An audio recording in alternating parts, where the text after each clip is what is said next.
टीनं मारली मिठी गोप्याला नटीनं मारली मिठी 14चा पाना घे रे आईला खुशाल 4 फीटर काही हिंडला गोपी झटका आला असता तर कवाच गाडी घेऊन आईस मध्ये हिंडत असता गोप्या उठी दुसऱ्या गाडीचं काम कर पळ. आईला आजकालचे पोरं गोपी झटला शिकायला लागले उठण बीट हार तुला हँडलच्या नट आवडता नव्हते तुम्हाला शिकवायला लागला का फिटिंग कशी करायची उठी कोण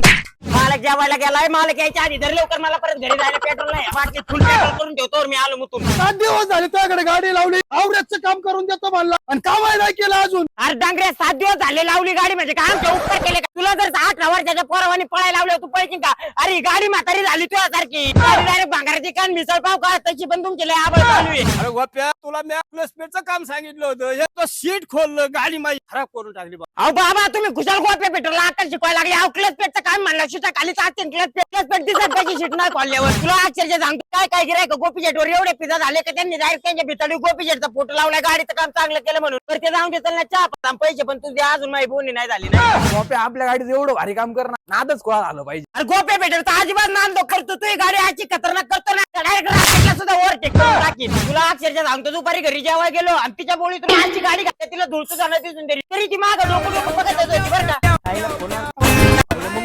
हा मम्मी बोल ना कोणच्या पोरीच्या भांडण अगं तुला तो पोरा विश्वास नाही का पोरगी आली का अगं राखी बिकी बांधा आली असं एवढं बरं आईला मला आज गॅरेज मध्ये मुक्काम करावा लागतो काय नको